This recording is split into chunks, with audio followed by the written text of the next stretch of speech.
Do you want to build a snowman? Hell no. Hi, and welcome to Dylan Knows, episode 123.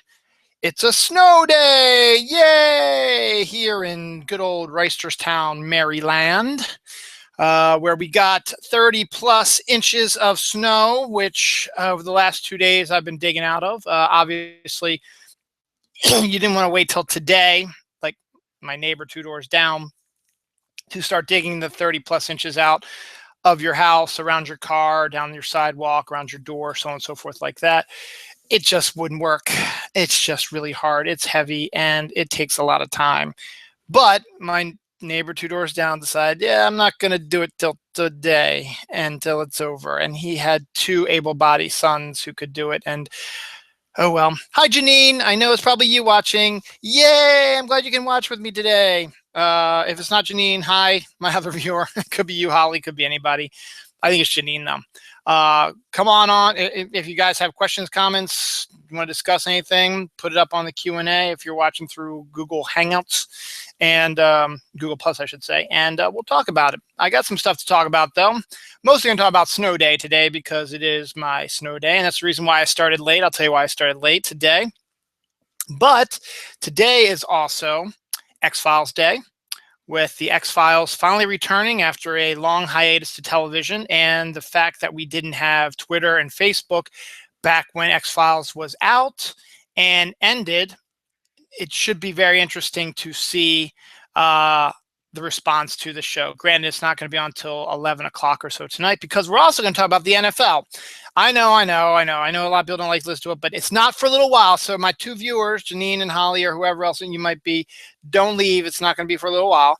And even then, it'll just be for a little bitty time, because I like football and I lost a viewer. So I'd come back, please. Oh, there's back. Okay. It's just funny watching the viewers go 1, 2, 1, 2. What else am I going to talk about? Some other stuff also is going on. I figured it'd be appropriate to talk about the movie Frozen today. I've got some, I might have mentioned it before in one of my other episodes. I don't remember, but I'm going to mention it today again because I figure it's appropriate. And I'm going to bitch and moan and complain about the conditions of our HOA and the State Highway Administration. So, all fun and games today on Dylan Knows Solo. Oh, that's bad. I just brushed my teeth and now I just drank my Bing cherry juice and it's ugh. And yet I do it again. Mental. So, snow day. East Coast got nailed with 30 plus inches of snow. You probably knew that by now. It was actually Baltimore's highest one-day total for snowfall ever in our history. So huzzah! But it's not the worst we've ever had, to me anyway, because there was a time about 6 years ago, 2010, where we got two literally blizzards within 5 days of each other. And I'll be talking about that. Actually, I'll talk about it right now. Why not? 2000, well, we'll flash back to 2010. I don't know where you guys were in 2010. I was still at this house. Noelle was 4 years old. Was 3, was going to be 4 in 2010. And Noah was still a young little itty bitty baby because he was born in 2009. So August, September, October, November, December, January, February, 6 months. So he was about 6 months old. Now this took place in February. So it wasn't January, but it was February. And the way it had worked was my mom was watching my son. My mom was retired at the time. And Noelle was still in daycare, and daycare was extraordinarily expensive. I think it was, for her, it would have been $300 a week, something like that. It was rough. It was really hard the time they were all in daycare for us to make ends meet, but we did. And now they're in elementary school. We have to pay our money for other things now. We're still paying a lot of money, but not quite $300. And so Noelle was still at daycare, and she was going to be in daycare for at least a couple more years, and at least one more, I think. And we didn't want to put Noah in daycare right away And because it would be then even more expensive per week, because the way it worked out was, when you're a baby, when you're a baby, um, it costs a ton of money because you need to have three daycare at that Celebrate where I went. Celebrate, which is a really, and I have no qualms about Celebrate. Celebrate was an excellent daycare center. But for babies, you need to have at least three teachers, whatever, watching them at all time. And they had, I think, at most a limit of maybe 6 babies per room. So there's like 2 baby rooms, so they could take about 12 babies. And so you need to pay those for those 3. So babies cost a lot more because Noelle, who was age 4, I'm trying to remember, she had one teacher, I think. One teacher, maybe an assistant. So we didn't have to pay as much, but it still was like 200 plus, and it was like maybe 400 plus for a baby. So it was like 6, and that's a week. That's not a month, that's a week. And that's really, really rough. So we figured, okay, we'd wait until Noah was 1.5 years old and put him in, so we'd be paying less for him. And by then, Noelle would be very close to him being less. She'd be at her last year or something like that at Celebrate. I can't remember the timeline. It's all fuzzy. It was 6 years ago. So, and I guess it was 2 years because she's in 3rd grade now. So maybe it was 3 years she was there with him. I don't really know. It was 2 years because he had kindergarten. It doesn't matter. I'm just rambling now. So my mom at the time, Dawn had worked it out with her work that she would work, I don't know, half a week. She'd work half the week, like 3 days a week, and then be home for 2 days a week and can work from home or something like that. And then my mom would watch him the 3 days that she wasn't here. But that didn't work. So we had to have my mom be full-time. So my mom came and spent 5 days a week with Noah while Dawn worked and took care of Noah, and Noelle was in daycare. And so we paid my mom about $100 a week. She would have done it for free, she said, but or she wanted us just pay for her gas. So she was fine with us giving her $100. Of course, she was always trying to give it back to us because that's my mom, because she's funny. But because of that, she was able to have this connection with Noah. And in fact, she is Noah's absolute favorite grandmother, obvious reasons. She spent 1.5 years with him, basically almost not every day, but 5 days, let's see, 5, 10, like 20 days a month. And on top of that, seeing him when we went to visit her and stuff like that.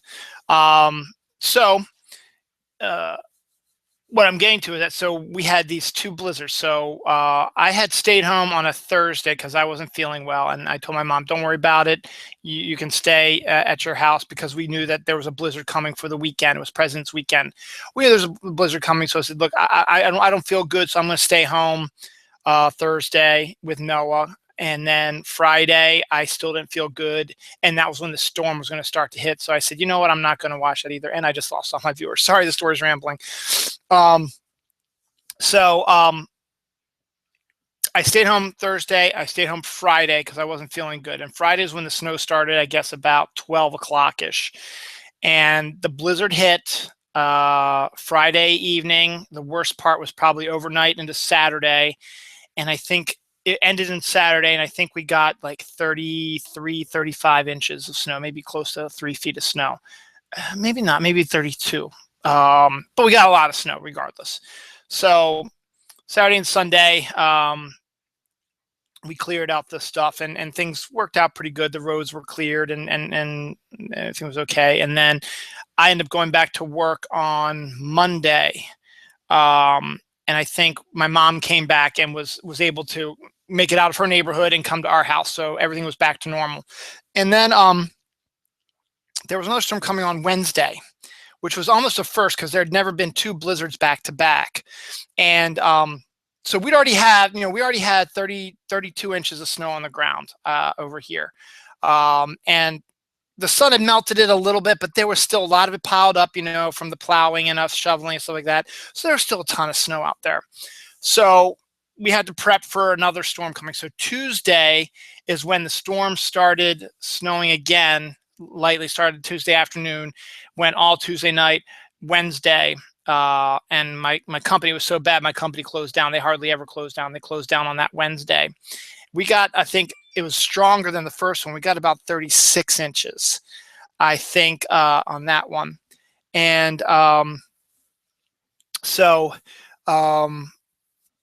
with that, we had 36 inches, that's 3 feet on top of the almost 3 feet we already had. So basically, we had almost 6 feet of snow just fall on a period of within 5 days of each other. Again, we cleared out, we were able to get cleared out, but it was just crazy. The plows and stuff were able to move move the snow pile up to a height that had to have been about 10 feet tall. I'm not making this up. It was so high. It was crazy because you had the snow that was already pushed up from the first storm, and then the other bit pushed up on top of the next storm. And there's all kinds of talk going on here. Don't see ya. Okay, I always thought there was a way you could do a Q&A because I've had Q&As before, everybody who's watching and asking questions. If you want to just you want to ask me a question or make a comment, whatever, put it on Twitter. I've got it up here. I've got a ton of stuff to look through here. You know, let me know and I'll answer it. So just go ahead and put it on Twitter. If you can't find a way to get it on the Q&A, go ahead and just put it on Twitter and I'll get to it and answer it for you. So we had that problem. So luckily, I guess, was my mom snowed in with us? Yeah, I think my mom stayed with us then, like that night, overnight during that blizzard, so that she could watch the kids while we did the shoveling out. Regardless, so we cleared out. So we basically had a giant, basically almost 10-foot stack of snow pushed off the roads off onto one of the other sidewalks across the street. And then we had our snow piled up probably 8+ feet on our yards and in front of our cars. We had pathways to get to our cars and our parking lots were all cleared out. So we were able to move it. I had issues with people parking, and I'm not even going to get into that because that was just a disaster with people parking. And there are people who were parking in the road because they couldn't find a parking spot, and the plow was trying to come through and they couldn't. So they plowed up to this damn car and then left. So that meant all the people who were down, who did not get plowed because of this asshole who was parked in the road, they were parking up near us. So then we weren't going to get plowed. So it was just a whole big disaster. That was 2010. But what's funny about that is, so about a month or so later, the snow's still there. It might not be quite as high as it was because, you know, it's done. It's still winter though, so it's not melting as fast as you think it would be, it would be. So it's melting down, but you still got tons of snow out there. And of course, it comes a weekend, and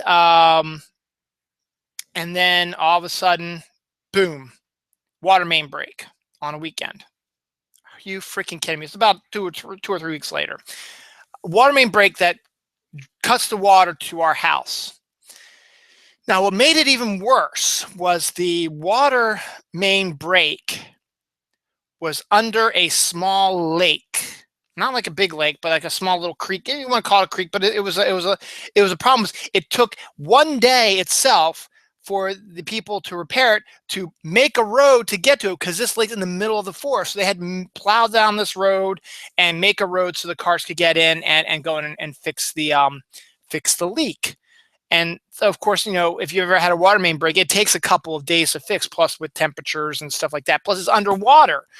So they had to drain the lake, however they could, to get to the water main break to fix it. So we were without water for at least 5 or 6 days. And my mom was able to come up and watch.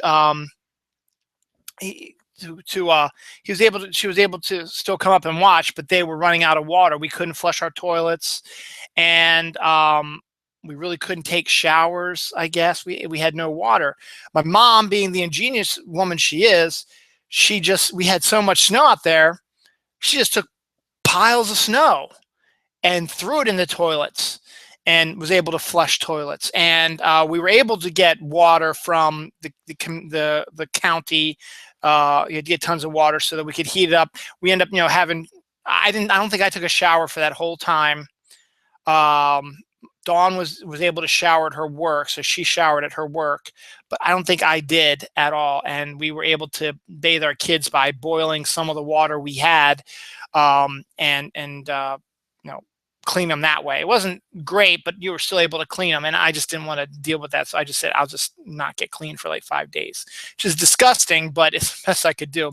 In fact, it was 2 days before I got clean and look as beautiful as I do now. I was looking scraggly yesterday. I was looking scraggly today after shoveling for 3 hours. So it's tough.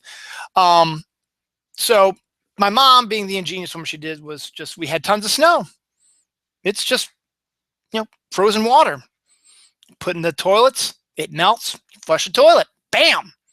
Hell, you could probably even, heat it up on the stove and use it for not drinking water, but, for other things you need to do whatever. And then eventually they repaired the water. We actually, my mom, who lives in Towson, she asked if we wanted to come down and stay with her. That way she could still watch Noah. So we spent the night down at their house one night, and they had running water. So I took my shower then, and then the next day they repaired everything. And I came home early to check, and everything was perfect. So everything was good at that. But it was literally like 5 or 6 days after we could have water. And that could have been a combination of the snow and the ice and the cold that we had that caused that. So that's the last time we had a major blizzard like this. No, it's, as I said, it's about 3 feet of snow out there now. And I'm getting ready to rant a little bit because I do that so well. And yes, I've been checking here. If you guys have a question for me or whatever, if you can't get onto Google Plus to ask a question or whatever, please, if you want to say something to me, just ask me a question, and I'm checking my Twitter. So,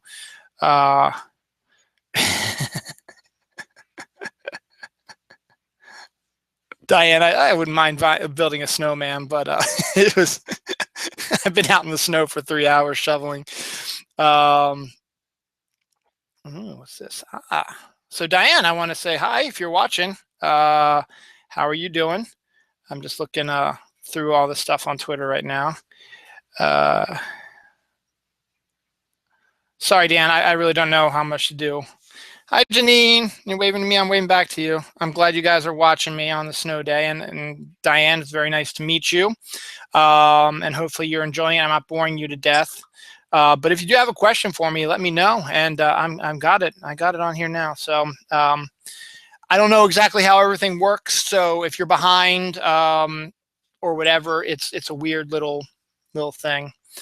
Tony Solo is still shoveling. So so here's my rant for the day. Okay, look, I understand. All right, State Highway Administration, I understand. Everybody got a lot of snow in our area. You only have so many trucks to plow out people. You got to keep the main highways clear. I understand that. And and to be fair, someone came down and they plowed half our road. Here's where the rant comes in. One rant anyway. I got multiples. So we get this. We've been hearing stuff that, okay, some roads in the county aren't going to get plowed until Monday, maybe Tuesday at the latest.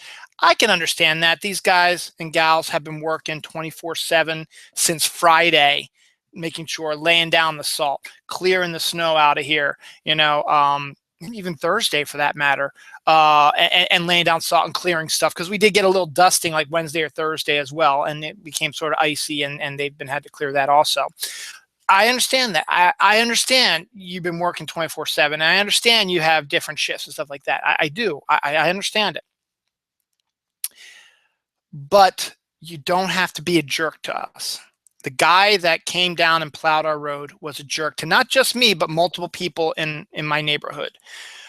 We're working our asses off, clearing out our spaces and our sidewalks and stuff like that. And it's not easy. It's a lot of snow. It's heavy because some of it's icy, some ice mixed in with that. It's 3 feet of snow compacted on top of each other. Okay.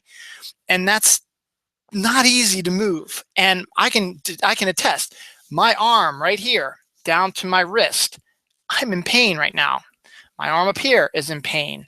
Is that the only areas that hurt right now? Yeah. My shoulders are hurting a little bit, but it's mostly my arms because I'm lifting the shovel like that. And so when a plow comes, we expect the road to get plowed. And you did a pretty good job plowing half the road, but you didn't plow the other half of the road. And look, I've been shoveling my snow for the last 2 days. I was out in the snow yesterday when it was still coming down and blowing. I was out in blizzard conditions yesterday, shoveling stuff so I wouldn't have to try to lift 3 feet of snow and pile it up. I wanted to at least make it a little easier for me today when the snow ended, not have to worry about it as much. So I cleared out a lot of spots. I cleared out my sidewalk. I cleared out areas around my car, but the snow kept coming down and it was drifting and stuff like that. So whatever I did was immediately covered back up again within an hour. But at least I got a lot of it taken care of. So where does the snow go? It goes in my yard. Now look, I don't have a big yard. It's a townhome community. Okay, I've got a small square piece of land for my yard.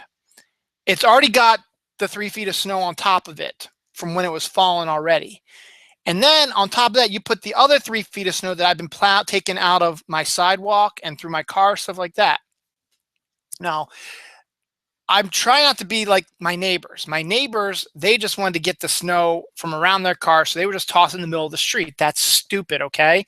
The plows have a hard time digging the 3 feet of snow. On top of that, now you're adding a 6 feet of snow now that they're gonna have to plow.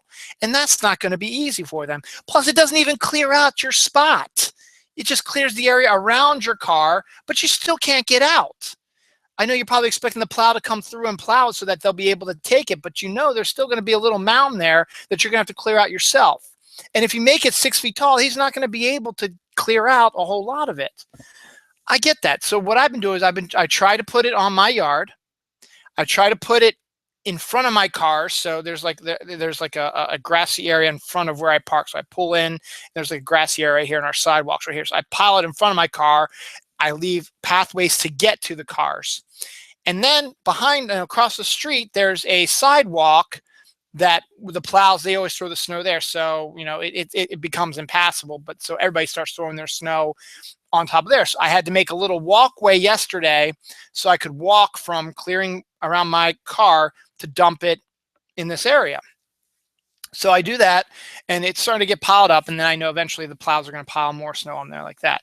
So I've got about 6 feet of snow on my yard. As I said, I don't have a lot of space, and I already have 3 feet of snow on it from just the falling of the snow. So I'm adding another 3 feet to it. So in order to clear out my road car today, I knew the plows were going to come, and there was no way my path was gone now. It was all piled up because of the drifting snow and stuff like that. So I really couldn't walk it and dump it to where I wanted to. So I didn't feel like tromping through it and creating it because I just wanted to get stuff cleared out. So I started piling it.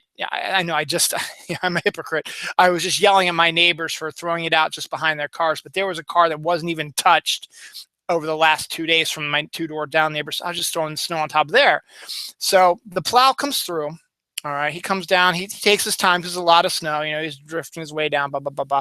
And he gets it down to, the blacktop what he can. And then, when he shovels it, it knocks it back on, and then he just crushes it. So it doesn't really plow the road. It gives it low enough so that you're closer to the road so you could get out if you need to, or if the emergency vehicles need to get in, they can come in.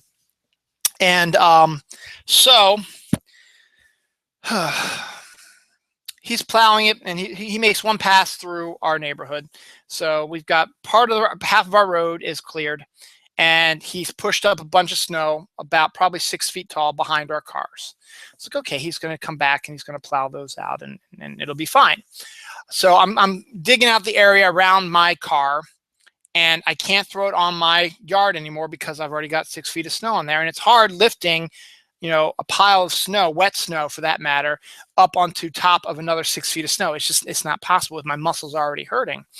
So I'm getting ready to put it in this other pile that he hasn't even touched yet. and he stops his plow and he yells at me. He's like, "What are you doing? Don't put it there. Don't throw it in the street. I got tons of stuff to still move." It's like, "Yeah, I know, but look at my yard. I can't put it anywhere else. I have nowhere else to put it." So I was like, "What am I supposed to do?" And he doesn't even just don't put it in the road. I still got plenty to clear. And I was like, "Fine." So I said, "Look, I guess I can figure out, maybe I can do it closer to my windows, because, the higher stuff was, where the sidewalk, closer roads around the sidewalk, but there's a lower area behind us. Like, okay, maybe I'll throw some stuff on there." But he didn't have to be a jerk about it. And I also heard he yelled at a couple people up the street also who were doing it as well. So, okay, he's going to come back around. He's going to clear the area behind our cars, because he was already yelling at me about throwing snow in the road, and that he's going to come back and do it. So I kept throwing the snow, even though it was hurting me, into our yard and making it even higher. So now it's about 8 feet tall now. And then he doesn't come back. No, he doesn't even come back. So I was like, "Look, I can't wait for you to come back. I got to clear this mound of 6-foot snow from behind my car. So if I need to get out, I can get out." So now I'm digging through that. My neighbors are all out doing the same thing. A couple neighbors down are cursing him and saying, "What the hell is going on? Why isn't he coming back? Why is he doing this?" So we're digging, and this guy from up the street comes down and says, "Yeah, this guy was kind of a dick. He yelled at us about throwing snow into the road." And then he tells us that the area that he plowed up behind our cars, that area down to our sidewalk, is our responsibility, not his, which is bullshit, because he only plowed half the road. Half the road is still covered by frickin' snow. It's your job, no matter, I don't care if you've been on for 24 hours. It's your job to clear the snow from our road. And you have an attitude about it, and you frickin' yell at me for throwing in a pile of snow, which you weren't even going to take anyway. What's the matter with you? All right. Look, I understand. If I have to work 24 hours, I get cranky. I get pissy. Yes, I do. I understand that. But do your frickin' job. Okay. Now we have to dig our own way out, because I highly doubt anyone else is going to come.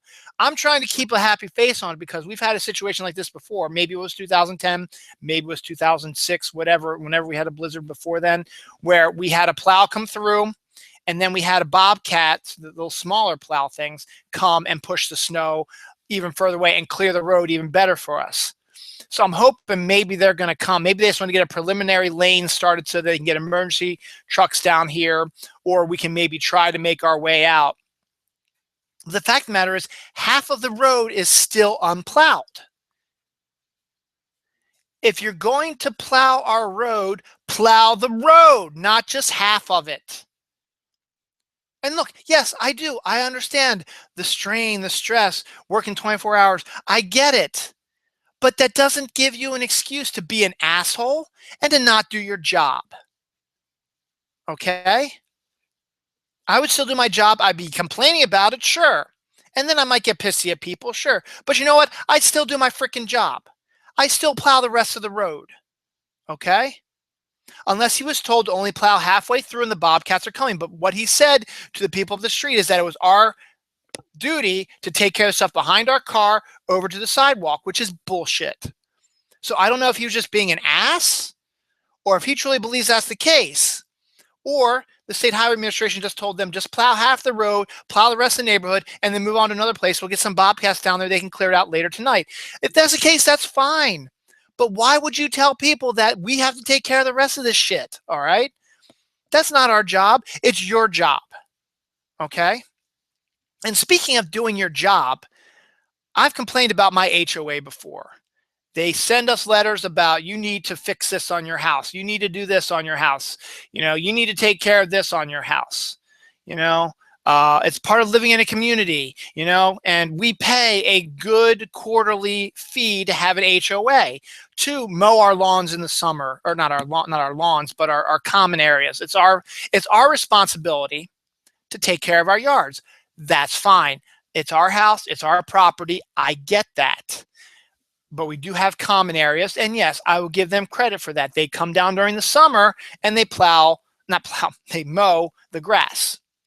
But also, part of your job is to help clear the sidewalks. We'll clear our own sidewalks because we have our house, we have a little mini porch, some stairways, and our own little sidewalk that leads to the main sidewalk. It's your job to clear off that sidewalk. They tell us it's our job, and they only are going to hit some common areas, but they still roll down with their snow plows and they clear off the whole sidewalk. So I'm assuming that the whole sidewalk is their area that this HOA money that we pay goes to paying the people to do this. It's now 2 p.m. on Sunday. The storm started Friday night. I have not seen any HOA people or the people they hired to snow blow our sidewalks. The people who live in this neighborhood, we're doing this work that we're paying you to pay someone to do for us. And we still have to pay your freaking HOA fee to take care of somebody snow blowing our sidewalk, and yet you don't. That's bullshit also. And that pisses me off also. That's why I don't like our HOA, and they're annoying, and they don't do jack or shit about anything.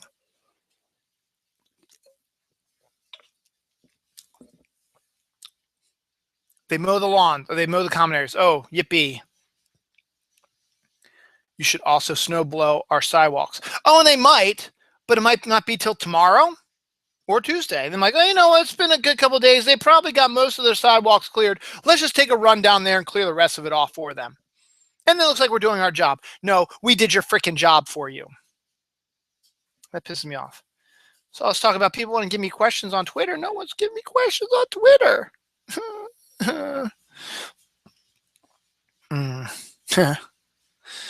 So, what can I say? All right. So those are my rants for the day. No, Diana, he didn't have a bird. I saw your tweets. It sounds like the guy who drove the snowplow from the movie Snow Day. Did he have a bird? No, he didn't. That's funny. So there's my rant. I'm doing my show now. Dawn is with the kids. I'm sure they're going to come through here any day now. We're going out the back today because of a couple of reasons. We're not going to go out the front. We didn't go out the front yesterday. I didn't go out the front yesterday when I was shoveling because the snow was up to our door. It was like about halfway up our door from the drifting and just the falling itself. So we couldn't even open the door. Plus, our exterior door, we have an exterior door and then we got a wood door. The exterior door is broken. The little spring thing that connects it to the door frame is broken off, and so all we have is it on the hinge. So if you open it unlocked, it cracks open slightly. If a nice wind gust comes, it comes and it swings it wide open. We're working to get it done. Our whole door frame is a disaster, but it's going to cost about $5,000 to do, and we don't have $5,000 right now. So we're trying to save and scrounge and find a way we can get it taken care of because it is getting ridiculous. And I was afraid there's also another area that's rotting out a little bit. I'm afraid that the heavy weight of the snow or the rain is going to tip it down and it's going to kill somebody. But so far, it's going to be solid because half of it is there's still solid. There's not a rotting yet. So I think we're going to be okay until we get it fixed. But we need to figure out a way to get it fixed. And hopefully we'll get it fixed sometime this year. So we weren't going to go out the front. So we decided that we'll do the back. Plus, if you go outside in the snow with kids, I have Diane, especially if you've never seen the show, I've got a 9-year-old and a 6-year-old. So they're at that age that they want to go outside and they want to run around and play in the snow. So you got to get them in their snow suits and their boots and stuff like that. And then it's 3 feet of snow out there. So they're going to be covered in snow and stuff like that, and snowball fights and all over. So they're having a fun time now. I'm just waiting for them to walk through the door. You probably will see them because they'll probably come home while I'm on the air. But we decided to go out the back because first of all, because the front was covered with the snow and I wasn't going to try to open the door. Plus, with the gale force winds, the door is going to keep swinging closed and eventually might break off. So we have it locked. We have a lock that we can keep there, but we don't know where the key is to unlock it. So, because we've never had to use it before. So whatever. But Dawn, my wife, she put a little pathway of towels that leads to our bathroom we have down here. And we had a chair there. I'm using it now for my show. And that way, with all the suits and the socks and the clothes and the hats and the gloves and all, and the boots covered in snow, it's not going to be in our foyer, just, thrown on the ground and having it melt in our foyer area. Our basement, yeah, it's our basement. We got these towels and stuff like that, but our basement is now more of a stored, a storage play area for kids, and we haven't had really any chance to clean up and make it how we want to yet. Eventually we will. Eventually, that's on our list also. I mean, we're not going anywhere. We love this house. We've been here since 2004. But the problem is the back, no one obviously goes through it. So it's the 3 feet of snow, so you got to tromp through. We made a little path, but still it's hard to get up there. So we've gone up that way, and that's how we've gone up and come back in. That way we have the bathroom here. We can put a towel rack type of thing and put all the clothes on there. We've got our dryer, which you probably can hear. I got my clothes in the dryer right now. We got these towels that we can put the trump in the snow and stuff like that. So we got it worked out pretty good. And it makes it a lot easier that, upstairs it's not a big mess. And another reason why I should send the HOA bill, Diana. I wish I could.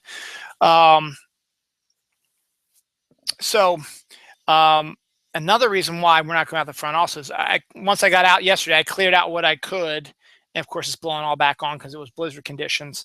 There's also giant icicles hanging right over. So, they fall on you, you're dead. I keep hearing thumps, so I'm wondering if they're coming back soon. You're going to get hurt or dead or whatever. So we've just been using the back. And just because, as I said, it's a lot easier to throw all your wet stuff in here, or you take it right to the dryer, which I got running right now with my clothes in it. And then you just throw your coats and stuff like that in there. And you can throw your stuff in the washer once you're done for the day, get it clean and use it again tomorrow. Today, the way my house is, this is great. The way the house is I've got east and west exposure. So the east, the sun is gorgeous. It's blue skies. The sun is blazing today, and it's melting like crazy. So it's helping with the melt. It's making things a little bit easier. We should have all the snow probably out of here by the end of the week because we're going to have a 41-degree day coming up this week. We're going to have rain, which also helps to melt the stuff down into liquid. We could have some flooding, obviously, but because the gutters and stuff like that are still filled with snow and junk and stuff like that. But hopefully we'll be able to. And from what I could see, I don't think the weather is going to get above, it's going to be above freezing all week. Let's see. It's above freezing now, so that's helpful too. It's 36 degrees right now, so that's going to be helpful about that. Yeah, it's going to get cold overnight, could freeze, but we're looking at 34 tomorrow. They've upped it. 34 on Monday, 43 on Tuesday, 37 Wednesday, 34 Thursday, 37 Friday, and then by the weekend it's going to be in the 40s again. So we're going to, as of now, there's nothing else coming our way, and we're going to get a lot of melting done. So I would assume a lot of the snow will probably be gone and out of here by the end of the week.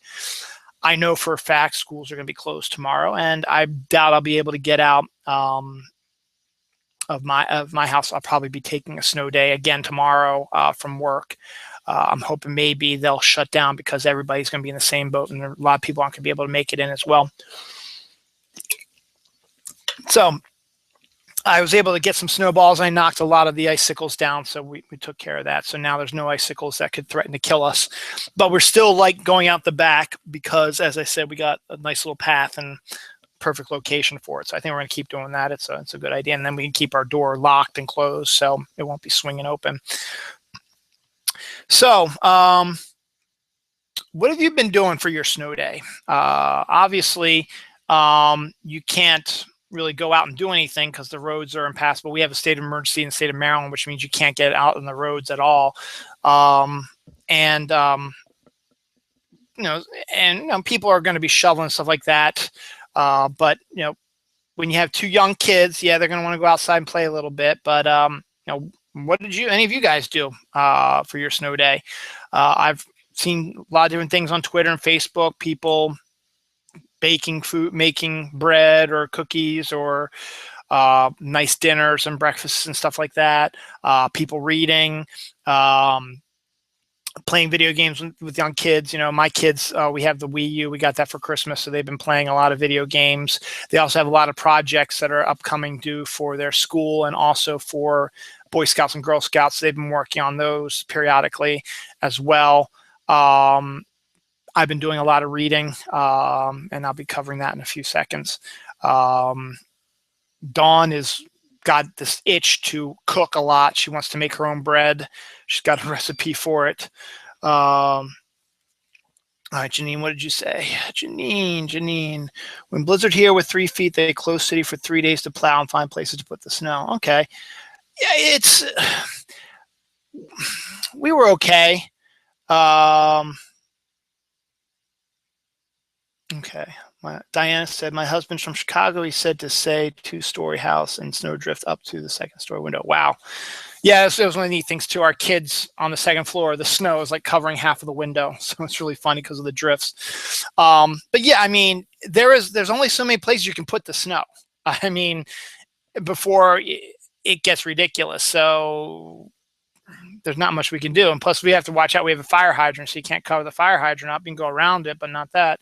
And being in a townhome community, it's also hard because we've got lots of people who live here. We've got lots of cars and a lot of people throwing stuff out. And, you know, we have some people have snow blowers, and they've been doing the job of the HOA, blowing out people's parking spots and their sidewalks around their house as well. So we're doing the work of the HOA. So yeah, Diane, they should pay us for what we've been doing. But Dawn got it into her head that she wants to do all this cooking. She wants to cook cookies and make cookies. She wants to make bread. She made some really good soups, homemade tomato soup with pesto. It's amazing. At this beef and barley soup we had last night, which is really good. I usually don't like that kind of stuff. It was delicious. And now she's still got it in her that she wants to make some bread. And she has a nice recipe that she could use and maybe get the kids to make some special types of bread, like a cinnamon raisin bread, or she wants to make a garlic parmesan bread, which sounds delightful. Oh, sounds so good. So, you know, as I said, more than likely we're all going to be home tomorrow, even though Dawn's company McCormick doesn't shut down. There's really, unless we get the Bobcats in at like 3 a.m. this morning, there really is no way for us to get out of our spots. I mean, yeah, we'll dig and I'll probably go back out after I do my show and do some continuing shoveling, stuff like that, to clear stuff out. But it's going to be hard because we live at the bottom of a small hill. So it's always hard taking the car up the hill and then getting to the main road. And then the main road up there ices up a lot quicker. So you get the slippery ice area, and then you get out to the even mainer road, and that should be nice and clear. But it's just a matter of getting out of your neighborhood and into the main road. So we're hoping right now that we're just, you know, playing video games. I've been doing a lot of reading. We've got lots of movies. So if we decide we want to watch some movies, stuff like that, we got that going on also. So do I have anything else? A couple more snow day stories, and then I'm going to move on to some other stuff because I do have other stuff to talk about because the snow has been the topic of conversation for everybody over the last couple of days. I'm sure a lot of you are sick of it, but just kind of need some memories. 96, before I met my wife and before kids, stuff like that, I was living at home, and so I had to end up getting a job at a bagel shop, which was like 5 minutes from my house, so I could walk to it. And we were going to open the first week of January. So I'd been working in December to get stuff prepped and learn stuff and stuff like that. We were going to open like January 2nd or 3rd or something like that. Blizzard came through on like the 5th of January in 1996. And we were the only shop open because I was able to walk up there, and it was a neighborhood bagel shop. So a lot of people who worked there worked in the neighborhood. So they were able to walk to there. The guy who owned the company had a Jeep, so he's able to make his way there as well. So we were the only shop that was open, and we were a bagel shop. So of course, people out and about walking or shoveling or doing whatever, they're going to want to have a little sustenance. So they come in, they get bagels and coffee. So I remember one day our entire store, which wasn't that big, but still our entire store was filled with people. And it was because they were all coming in due to the blizzard. And because of that, there's Channel 2 which was a TV network, was right down the street from where I lived and where this bagel shop was. They came out with a camera when they learned that we were open. So they came, they photographed us live, and we were able to, and it was great. It was free publicity. He was like, yeah, come on down to Charm City Bagel Company. We're open. We just opened. We got plenty of bagels and coffee and stuff like that. Come on down. So we got a ton of exposure without having to pay a dime to get that. And so that made the bagel shop fairly successful for a few years. And so that was a fun little story. It also then there was the blizzard when Dawn and I were living together at our apartment. I think it was before we got married, because we moved here in 2004. So we were in the apartment from 2001 to 2004. So somewhere in that range, we had another big blizzard, and we needed to go to the grocery store, and the closest grocery store was down the hill and a little bit of a hike. So I said, you know what, we need some stuff. Why don't we just walk? Because the roads were impassable. We couldn't get out. And luckily it was great. The woman who ran our apartment complex was one of the only people who had a plow on her truck. So she plowed our parking lot first, but she's not in charge of the main roads. That's the State Highway Administration. We end up walking down. So it was downhill to get to Food Lion.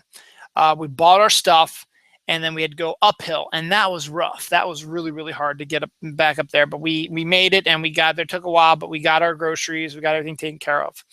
And that's the other funny thing you gotta realize about the Mid-Atlantic, or at least Baltimore anyway, is the hoarding that goes on. It's amazing. I went to a grocery store like on Thursday night or Friday, because school was already closed on Friday because they were anticipating the snow getting here earlier. And everything's gone. I mean, yeah, everyone makes a joke about bread, milk, and toilet paper, but yeah, the bread was gone, and milk was gone, toilet paper was gone, as well as there was chicken. A lot of chicken was the big thing this year. A lot of people took chicken, and that's the funny thing is, why are you hoarding? Okay.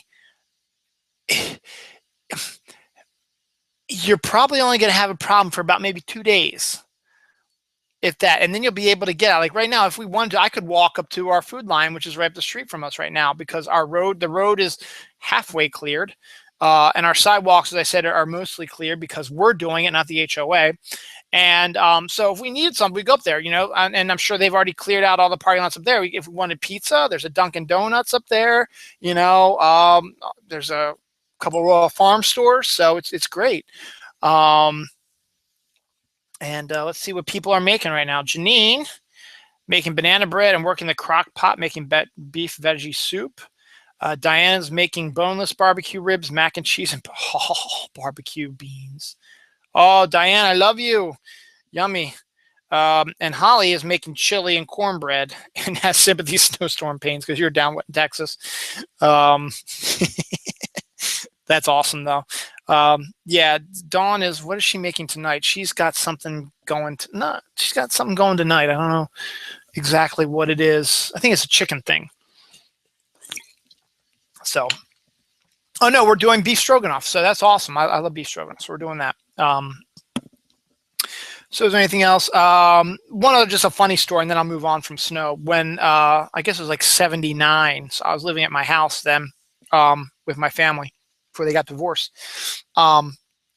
We got a blizzard and ice mix.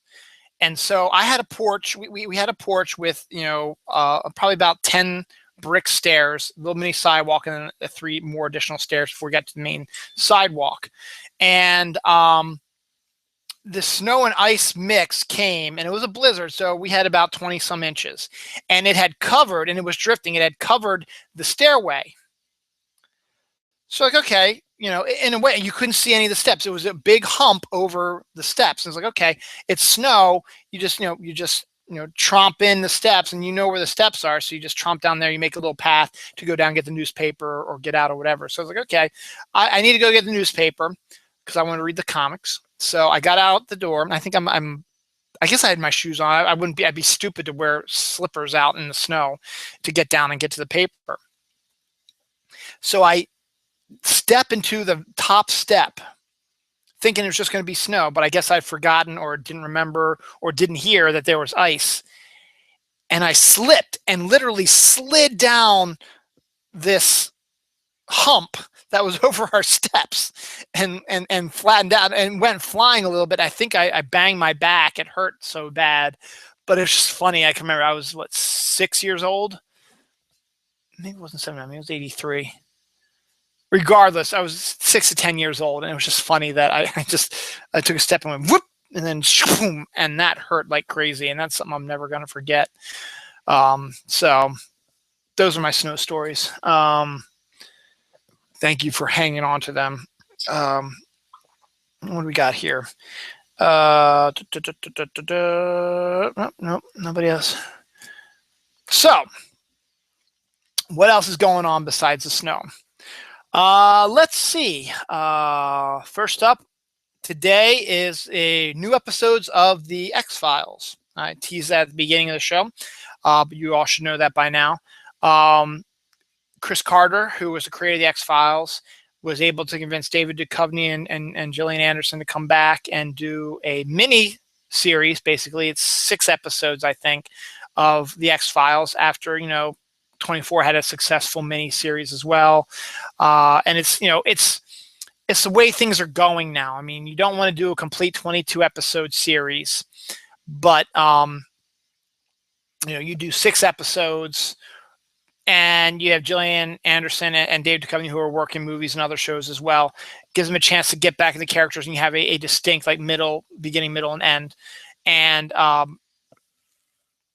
stuff as well. And it seems to be a trend. I mean, a lot of series like Fargo and stuff like that, 10 to 12 episodes, some 13 episode stuff. So they're going for the smaller seasons. Agent Carter's going for a smaller season, so they can fit more in and get more people involved and get a lot of money and make those episodes count. So they were able to get them back together after, geez, I can't remember how it's been, 2001, maybe 2002. So it's been like 14, 15 years since X-Files has been back on television.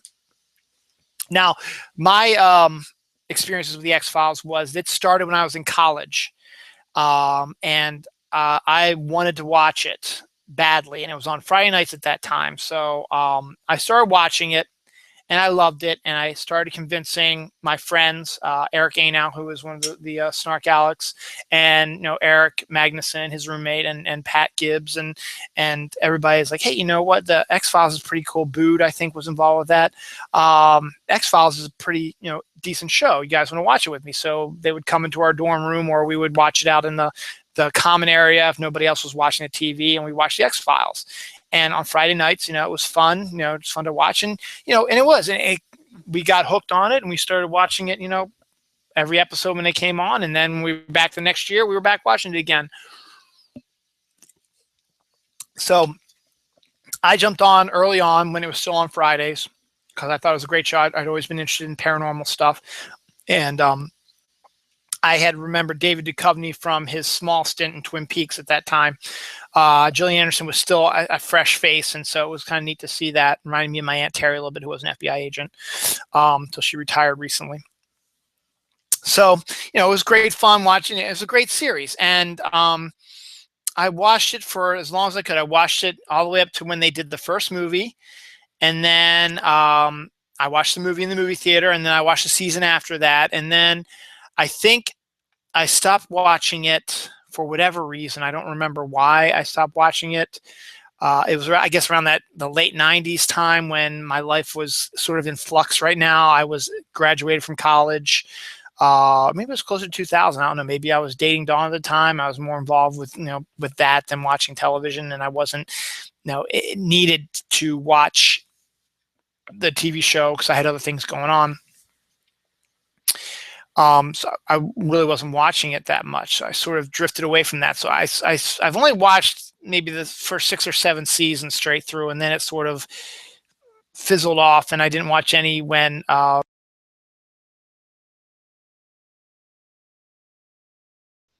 still here. Sorry about that little hiccup. Don't worry, I'm still back. It happens periodically. Pisses me off, but it still does. But I'm glad you guys are still with me. So I'm sorry about that. I was just saying that I didn't catch during the Robert Patrick time. And and I think I caught the final episode and was kind of disappointed by it. Never watched the second movie because it didn't enthrall me as much, I guess, as the other ones. And I guess since I hadn't watched in so long, it didn't really interest me so much. Um, so that's my history with it. Yep, it's like magic. I'm back. Told you. Boom. Actually, I don't think she's talking about that. She's talking about something else. But I am back. Anyway,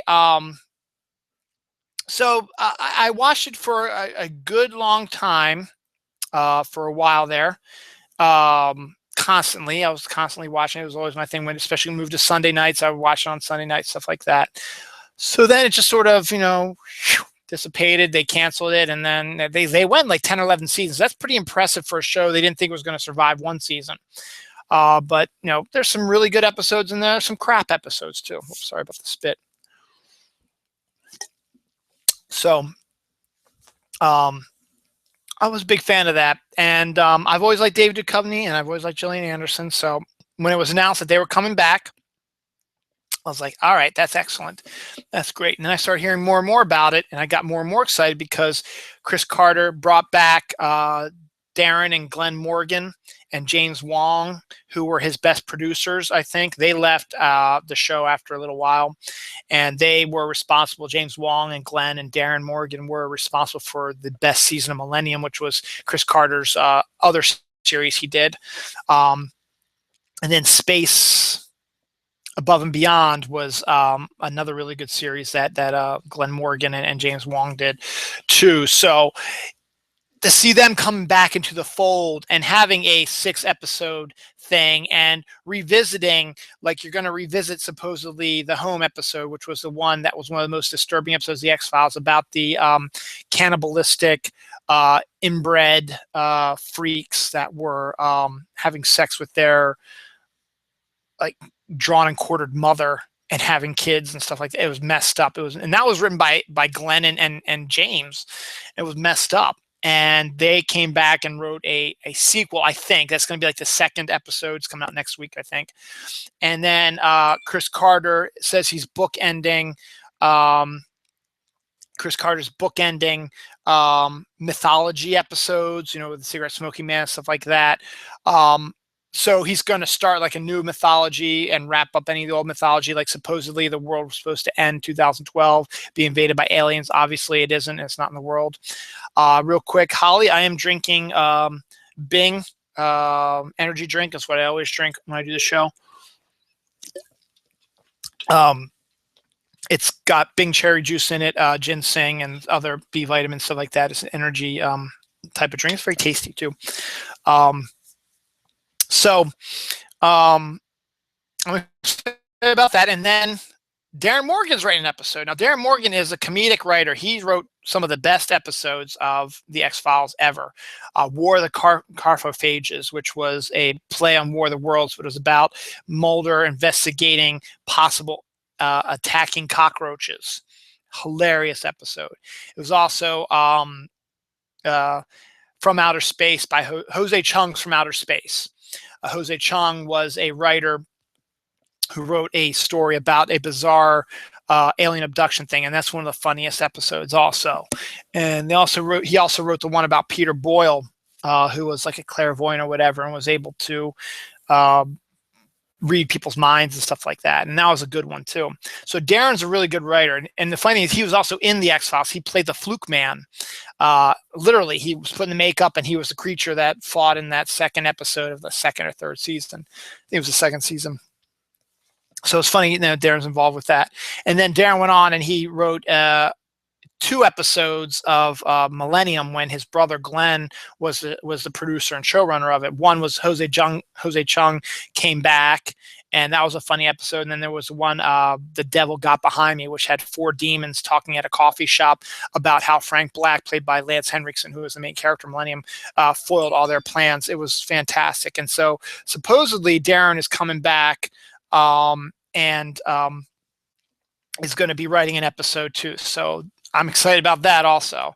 So, they're going to have some new characters, but then they're bringing back everybody. They'll bring back Mitch Pileggi. They'll bring back the Lone Gunmen, who are awesome. They'll bring back the cigarette smoking man, and they'll figure out ways to bring all that, because apparently they all died or stuff like that. The ways to bring back. So it's going to be a lot of fun. It's 6 episodes. I think we can handle it, and it might be too little. I think people are going to be clamoring. I think you're going to get huge ratings, and I think Chris Carter is going to try to do another series of them. And I guess 6 is okay because that's the British way of doing series. That's why the British are able to get a lot of famous actors to just commit to doing 6 episodes of a show, so that way you can get the huge ratings and stuff like that. I got some more comments via Twitter. Janine said,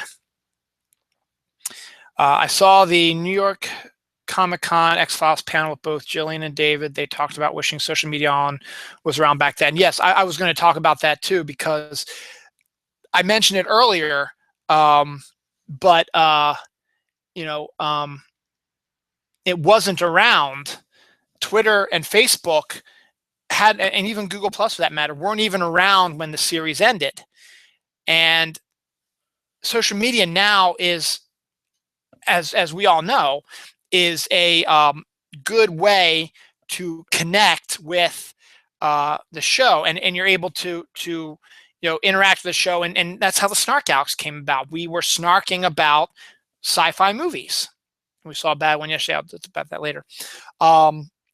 And then gradually we discovered that we all had similar interests. So then we started not necessarily snarking, but talking about other TV shows. Like we have discussions about The Walking Dead. We have discussions about The Strain. I think The Expanse is a new one that I haven't been involved with yet, because I haven't been watching that because it's at 10 o'clock. It's past my bedtime. I got them on DVR though, but I haven't watched them yet. And The X-Files is like absolutely perfect for social media.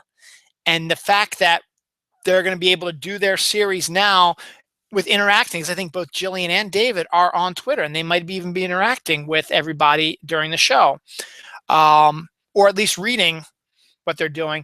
It's going to be fun to see the snarking or the discussing of the show on Twitter and Facebook, and I'm really excited for that too.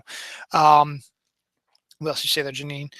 I think they'll be looking for Twitter interactions with X-Files Revival for input and response. So yes, that's definitely. So definitely go on and treat it like any other show that you guys have been watching. I'm going to. I'll definitely be tweeting it. But I am dying to see the new series, and I am going to stay up to watch it, because I'm obviously not going to go to work tomorrow because of the damn snow. And schools are going to be closed, obviously. I can already tell that right now. So I'll be able to stay up. Plus, I'll already be watching, because I'm going to be watching football, which I'll get into in a few seconds also. But not now.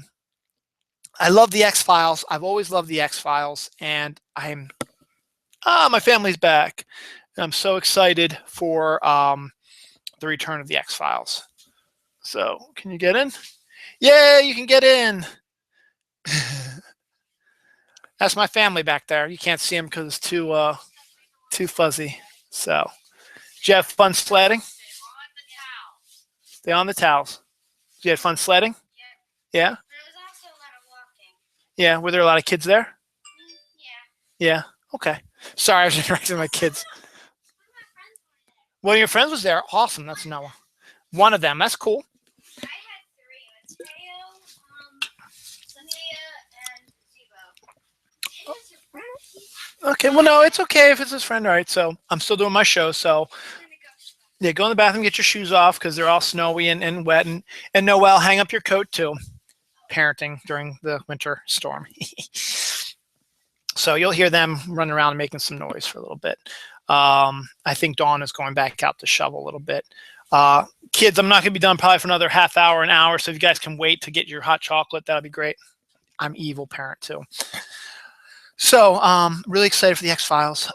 Can't wait to watch it. So should be a blast. And it's going to be on late, yeah, but I'll already be up because I'll be watching the NFL. Since I may as well just get into there real quick. Janine, just hang on. Holly, everyone else, just hang on. It'll be a quick discussion about the NFL. I am a football fan. Ravens are my team. They're obviously out of the playoffs. We're getting down to the end now. There's 2 games tonight, 4 teams, two of them are going to the Super Bowl. So the Super Bowl is a big deal, and probably, it's on CBS this year. So the X-Files won't have any connection with the Super Bowl. And there was a time when the X-Files actually did an episode after the Super Bowl, which is a prime time spot you want to have when you're a TV show, because you have the huge television audience watching the Super Bowl. And then when the Super Bowl's over, people are still at parties, they're still wired up or drunk or whatever. So they put on special episodes of their show, and the ratings are usually huge. The X-Files worked out. Actually, they got kind of screwed because Quentin Tarantino was supposed to direct the episode that was going to come on after the Super Bowl, but he didn't due to some TV union problem or whatever, so he couldn't do it. But they had tailored a script for his attitude, so it was still like a Quentin Tarantino show, but without Quentin actually involved with it. And when ER did, they had some, they did some stuff. Why do you have your water on? Were you washing your hands? No, I wasn't. I was melting some snow. Okay. He was melting snow in the sink. That's my boy. So, do you need help? Jeez. All right. Well, we'll see if I'll have to help him or not. You get to watch me help my kids take their stuff off. But so you got 4 teams playing today. 2 teams for the AFC, 2 teams in the AFC. The winners of both those games are going to meet each other in Super Bowl in 2 weeks. Super Bowl is awesome because I have a big party. I don't have a big party. Our friends, Vanessa and Frank, they have a huge party, good food. They've got a big ass giant TV. They have young kids, so the kids can go and play with them and stuff like that. Don't waste the water.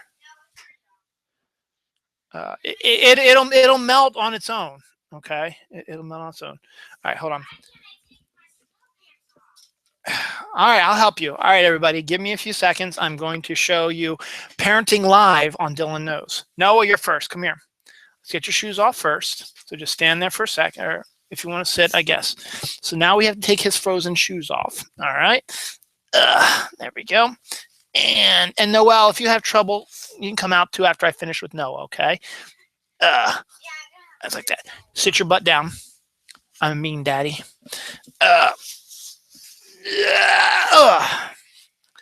And all right, put these on the towel when you're done. Okay, let me just take these off and then hang these up, and then hang these up in the bathroom. Bear with me. All right, got a lot of snow here, so we'll just throw this over here. Noel, are you okay? Do you need help? I got 1 foot out. You got 1 foot out. Okay, did you take your boots off? Yeah. Okay. Don't forget to put your pants and your coat up in the bathroom. Sorry about that. That's fine. You're going to have to change them anyway because you're probably also... No, you don't need to keep doing that. You can throw that in the sink and you can just leave it there. It'll melt on its own. Doesn't need water on it. It doesn't need water on it, buddy. It'll melt on its own. Okay.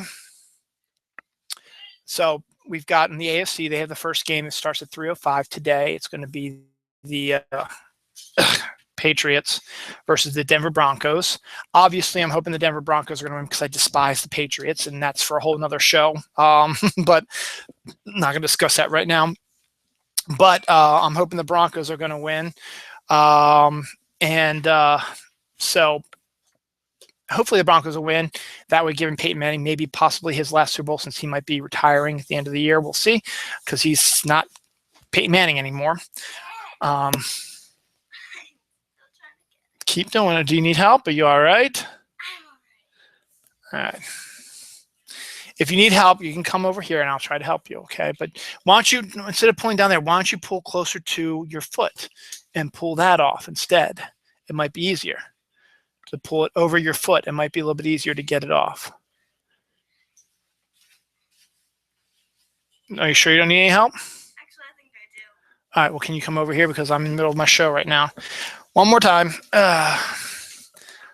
You got it almost all off yourself. Here we go. Say hi to everybody, Noel. Hi. There we go. Now, can you do me a favor? Can you hang that, your coat, and Noah's pants up on the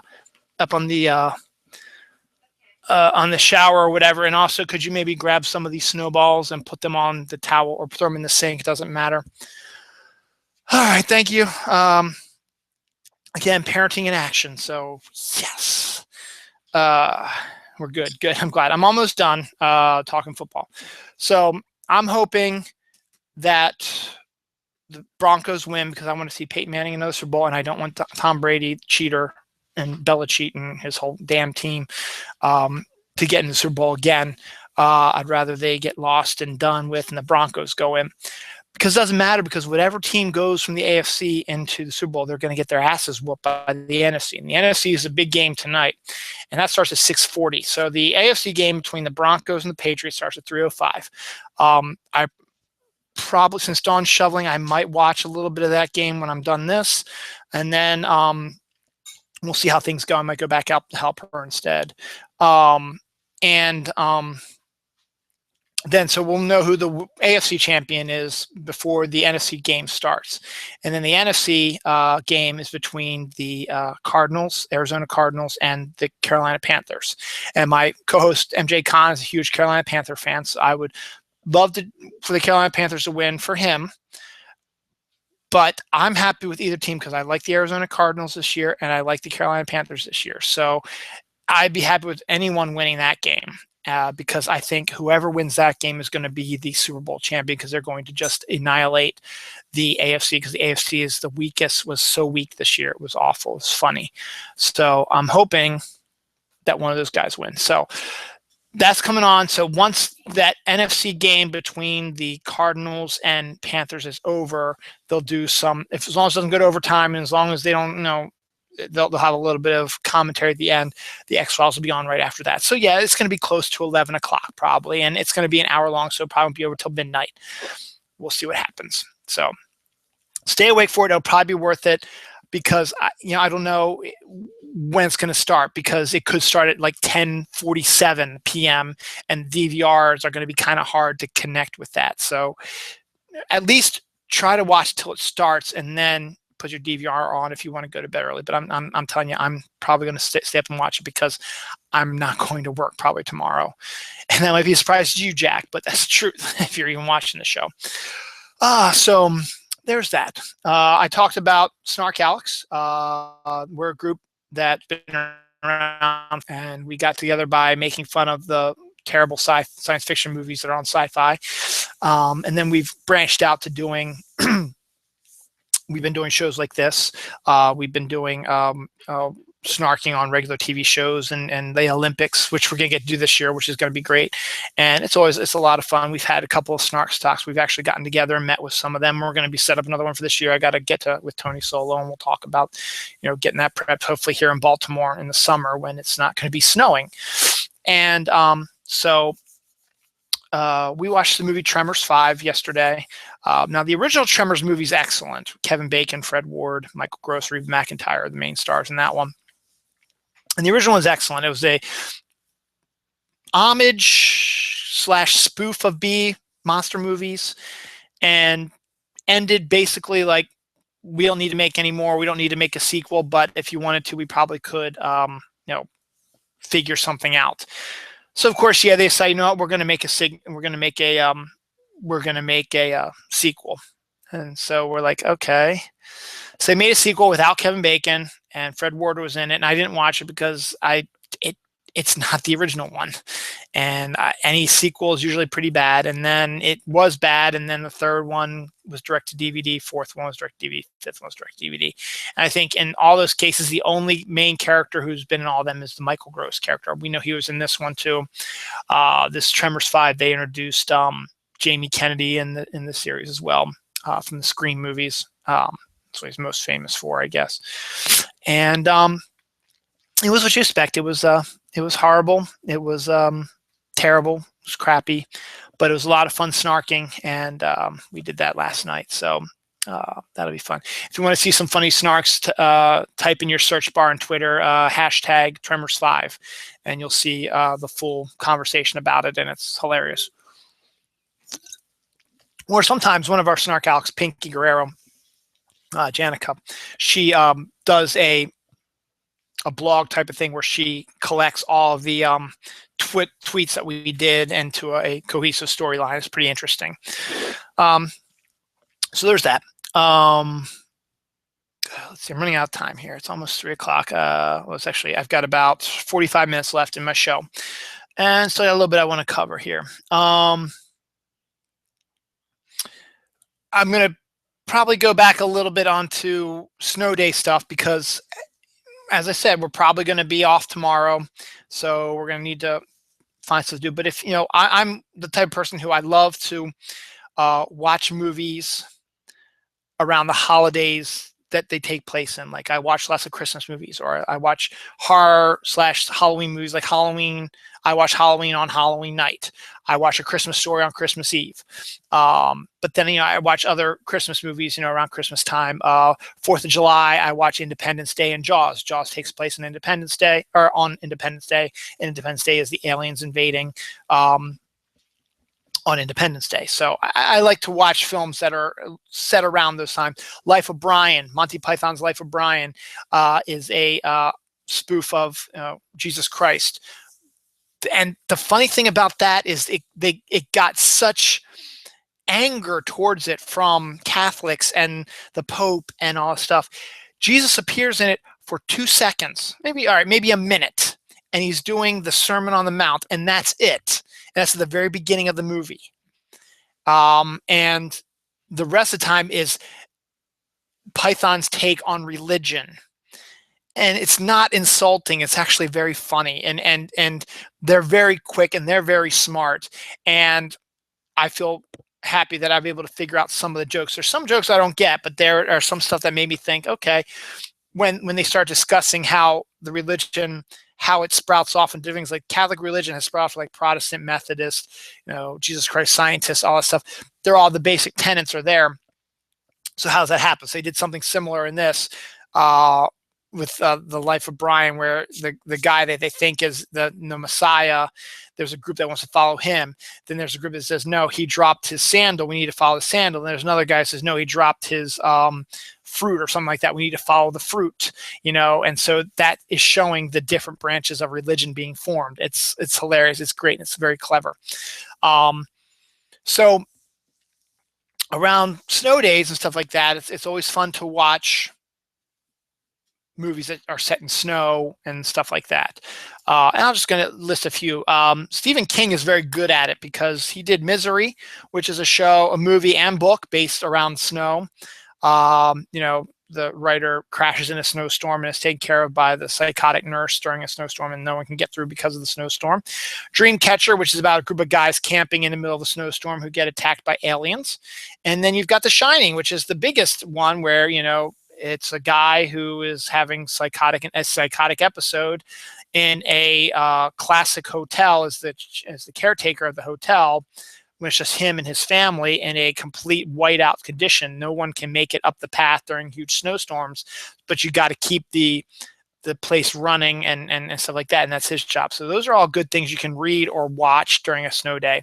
Diana mentioned Snow Day, the movie. Chevy Chase is the main star I can think of that. He's not a main star. He's more of a co-star in the film, and it's mostly about kids and how they deal with a snow day like that. So that's another good one to do as well. The Lion, the Witch, and the Wardrobe was one I wanted to watch last night, but we never got around to it. Well, not last night, but I think Friday night I wanted to watch it, but we didn't get around to doing that. Basically, when they enter Narnia is going under their eternal winter right now. So it's, again, complete winter snow type of thing. So that's kind of a nice one to have in there as well.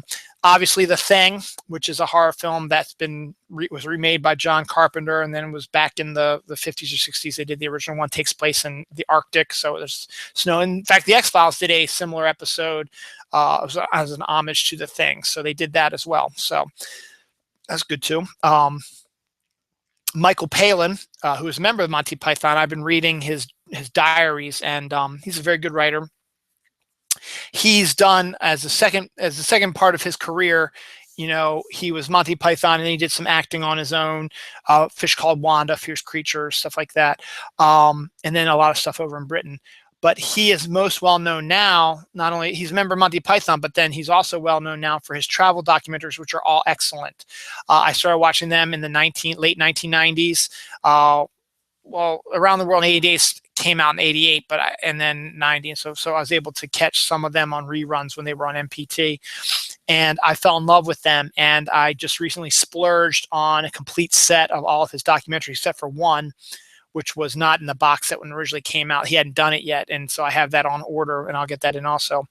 But he did a documentary series called Pole to Pole, where he traveled from the North Pole to the South Pole using that same longitude line, I guess, is the one that goes around this way around the globe, and stays on that line and goes through all the countries that goes through. So he starts off in the North Pole and ends up in the South Pole. So that's kind of a fun one to watch also.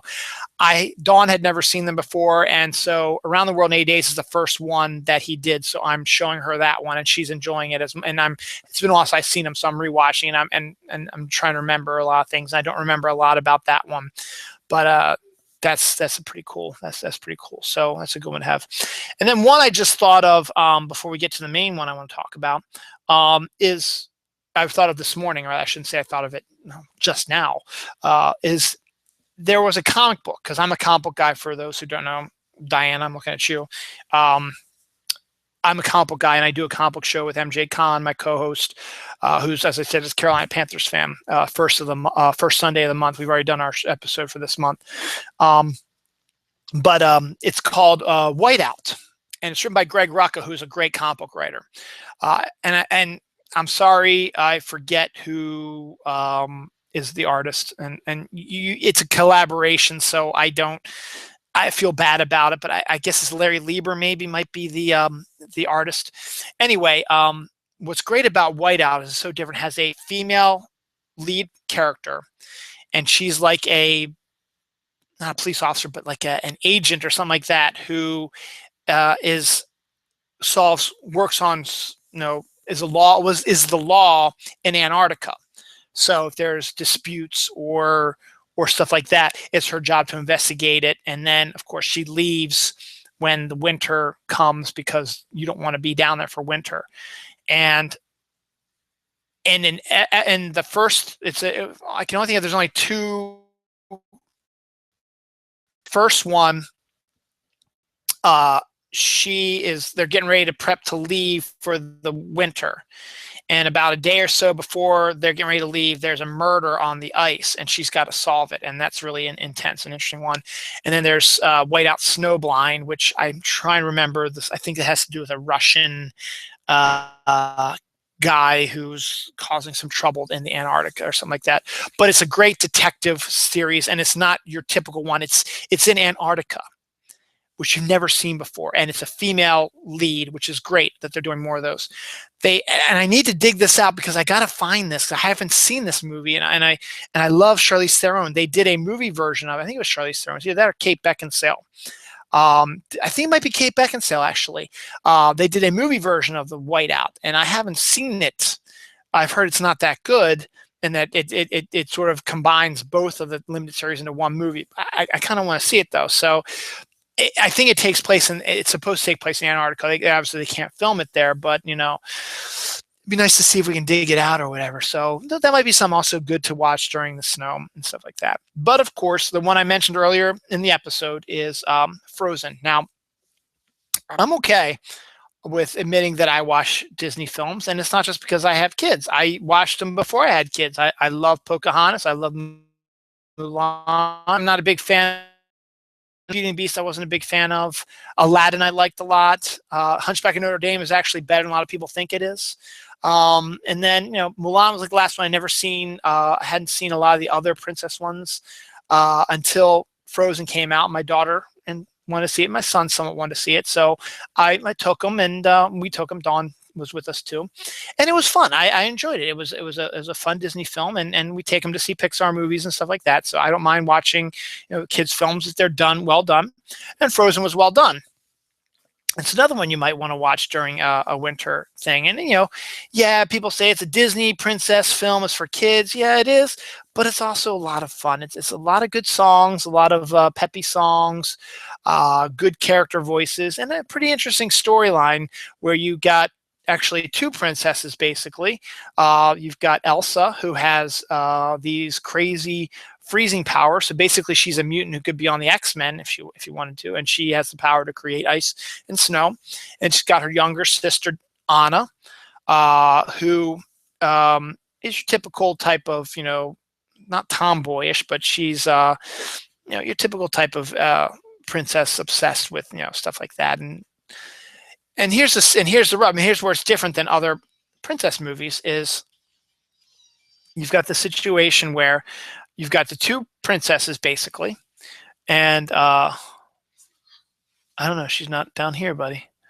She might be in her room, and don't bother her if she doesn't want to be bothered. Okay. Parenting again. And what makes it interesting is you have two princesses now, and one has magical freezing powers, and the other is someone who gets kind of screwed, but not. I'll explain. For those who've never seen it, Elsa's the oldest, and her parents discover that she has, freezing powers. And Anna's knew about it because they used to get up at night when the parents were asleep, and they would play, with the snow, and she would create ice bridges for Anna to run around and stuff like that. And here's the first part I have problem with the movie, because a lot of people see with what happens in the movie, and they have a lot of hate for Elsa because she's the one that freezes Arendelle and causes the whole situation. But it's not her fault, and I'll explain why. All this is basically Anna's fault. And everybody says, oh, Anna's such a great, role model and stuff like that. No, she isn't. Because what happens is during one of their night play things with the ice and snow, Anna is having so much fun, she gets ahead of the ability of Elsa to use her power. She's still young. She doesn't quite know how to control them so much. And they're in this big room, and she's shooting Anna up really, really high up in the sky like that, which I guess she shouldn't have, but she figured she could do it. But Anna keeps jumping ahead. So Elsa doesn't have the chance to help her, and she starts to fall. So she panics and shoots the ice into Elsa, sort of freezes her and causes a freezing of her brain or whatever. And she's able to get her down, and she calls her parents, and they go to the trolls, who tell the parents, yeah, she's freezing from the inside out. If you don't do something about it, she's going to die. We'll help you here now, but you've got to have Elsa learn to control stuff, blah, blah, blah. So the parents get all freaked out because their youngest daughter almost gets killed, and basically says, make Anna forget that Elsa has the ice powers. Elsa, you have to be by yourself, away from everybody, in your room until you learn how to control this ice powers. Those parents are dicks. I'm sorry, they are. That's not the way. Yes, you're afraid. You're afraid that something's going to happen to your youngest daughter. You're afraid of how people are going to react when they find out that their possible queen down the line has these magical abilities, and they're scared of them. And their answer to it is, you don't get to be near anybody else. And by proxy, Anna doesn't get to be by anybody else because they lock down the castle, don't let anybody in because they don't want anybody to accidentally discover Elsa has these powers, and Elsa's got to figure out how to control them. Now, I don't know, because they sort of skip through, they do sort of kind of a montage to, do you want to build a snowman, which is what I made fun of at the beginning of the I didn't really make fun of it. It was just funny to me anyway. And I can't use the actual song because Google Plus will erase the sequences and it'll all be messed up. But that's a whole different story. So they lock her away, and I don't know if she ever has anybody who tries to help her learn to control her powers, or she has to do it herself. And that's not fair either. And then they don't want Elsa near Anna, so they tell her, you can't be with your sister. You're idiots, parents. You are horrible parents. You are terrible, awful parents. Yes, you're afraid. I understand that. Yes, you are the king and queen. I understand that. That's not how you deal with this. Okay? Would it be any different if I had a situation like that? I would hope so.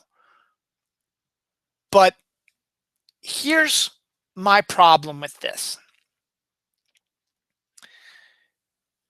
First of all, I wouldn't have the trolls erase Anna's memory of Elsa having ice powers. She'll remember I almost died because I got a little too excited, a little too far ahead of her powers. Maybe I should chill a little bit and understand that Elsa is having her own issues trying to control these. And I don't want this to happen again, but I want to help her. So I'll back away. I won't force her to have fun with me. I'll help her if she needs to be to help her learn to control her powers. And I think Anna would do that if she had memory, or if she had remembered that stuff. She's not stupid. I almost died. She has ice powers. I better back away. I'm not going to ignore her. I'm going to try to help her, but I realize she can't control the ice powers, and it could affect me if I do something stupid.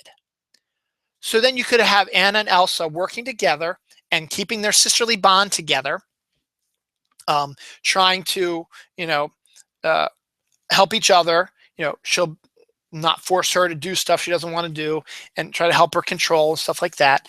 And then, if the parents want to lock down the castle, okay, I guess, but at least Anna would still have Elsa to play with, and she would still have that social interaction. Personally, I think it's a little crazy, not letting other people in, but I understand you don't want anybody to know that she has these ice powers. Okay, I can understand that, but at least let them have each other so that they can, so they can interact with each other and have their social life together. And then they go and die. Not their fault. Shipwreck, stuff like that. And then eventually Elsa's old enough that she's going to take over as the queen. And she's got her powers under control, apparently. And Anna now gets her first chance to actually interact socially with other people. Because she hasn't been able to because she hasn't been able to interact with Anna. She's only had her parents to deal with. Now she hasn't had to deal with her parents for a couple of years. So she's relatively messed up, as we understand, because it's the way it is. And so she doesn't quite understand how to interact socially. She's so excited she gets a chance to see everybody, and she's so excited, and it's great. And she sings a song about being excited about it, and that's great. It's fantastic. You get to go out there, you get to meet everybody. It's the first time you get to meet everybody. It's great. There are more people out there. Yay. Elsa seems to be able to control herself a little bit more. Maybe I can now go out and start interacting with people. My life will be good. And then she meets Hans. I don't remember. There's two guys. There's Hans and there's Sven. Or Sven's the reindeer. I think it's Hans. I think Hans is the bad guy, and I forget who. I gotta look this up because I'm trying to tell the story here. If you know who the other boy is, let me know off the top of my head so I don't have to look this up. But she runs into, I believe it's Hans, and she automatically falls head over heels in love with him because she has no understanding of how to interact with a boy you like, and to jump into the fact that you get married so quickly. That you don't get married after meeting somebody and hang out with them for like 5 seconds. That's just dumb. And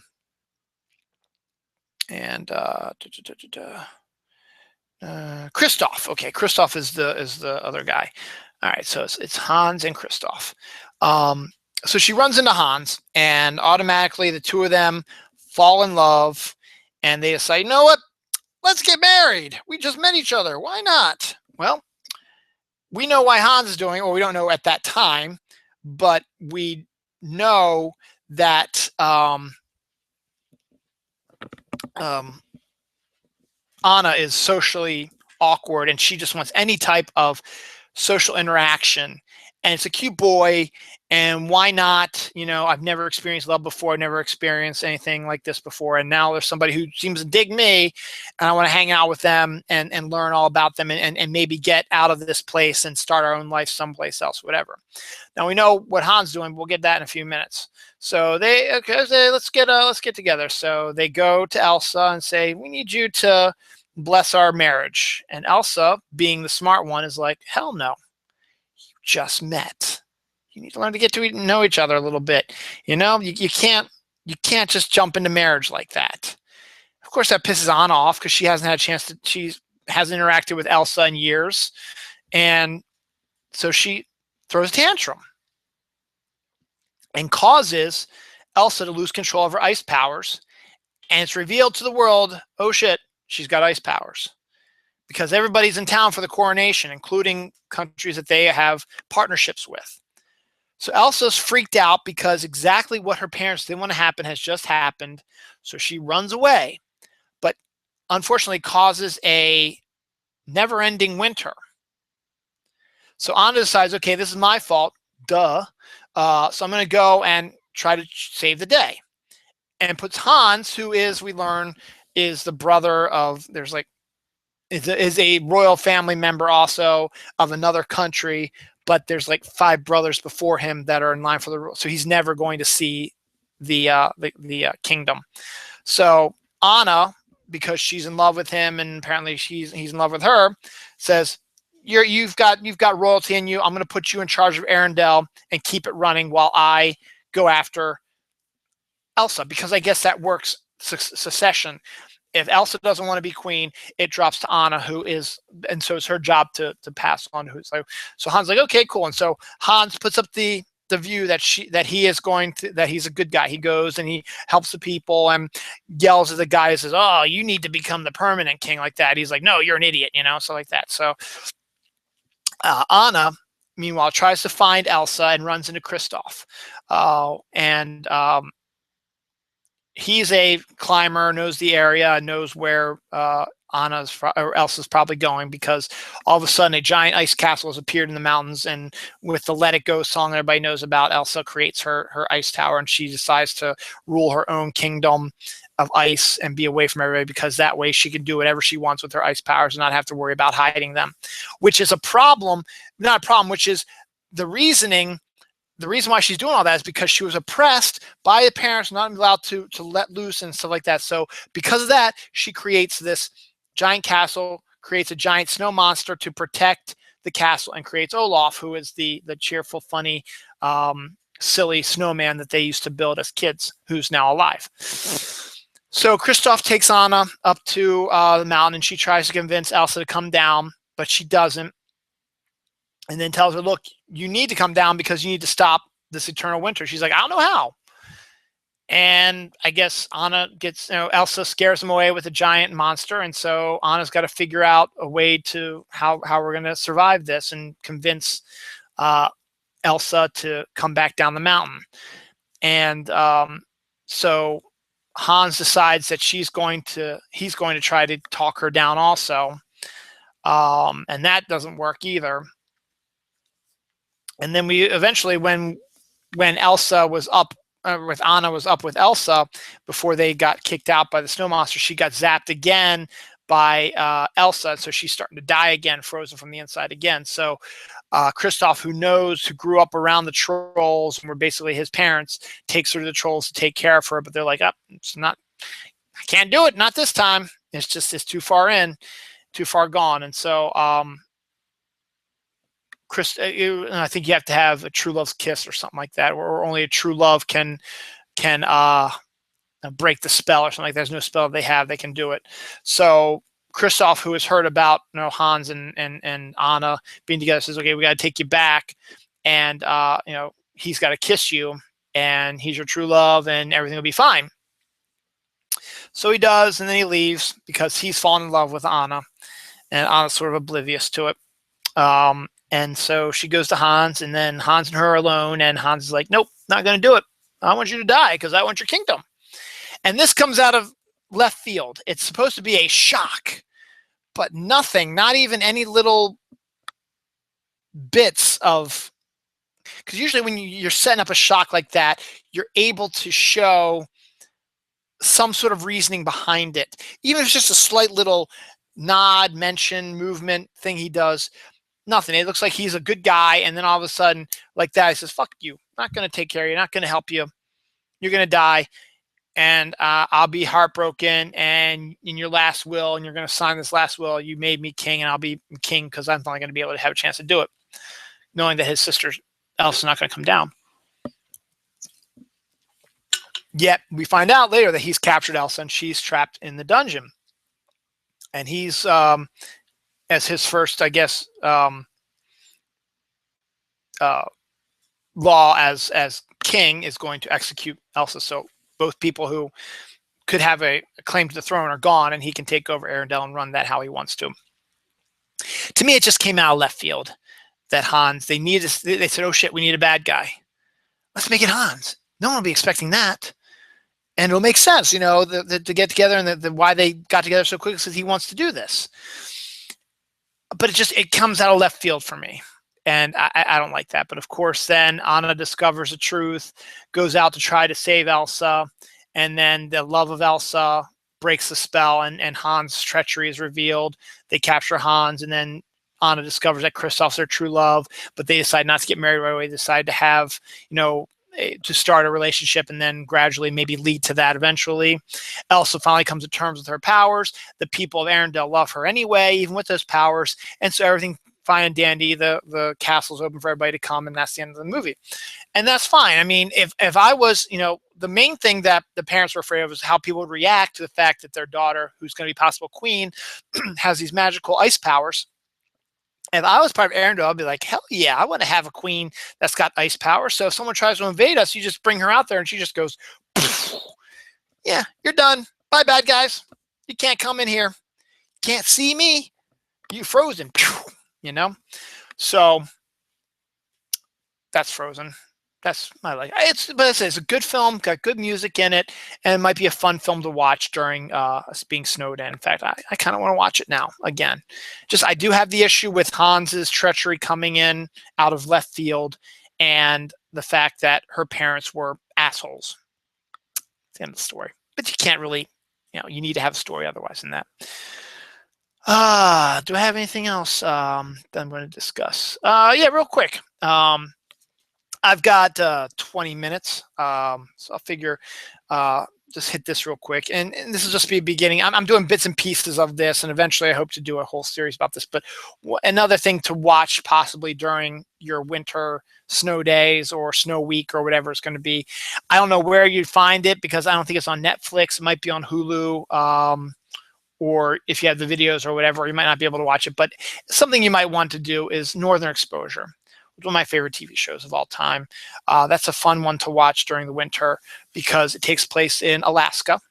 And the basic premise behind that is a New York doctor, Dr. Joel Fleischman, played by Rob Morrow, couldn't get any scholarships to fund his medical education. His parents were not rich enough to pay for it, so he was trying to do every scholarship. So he applied for like 76 or rather 74 scholarships and didn't get any of them and then he got the state of Alaska.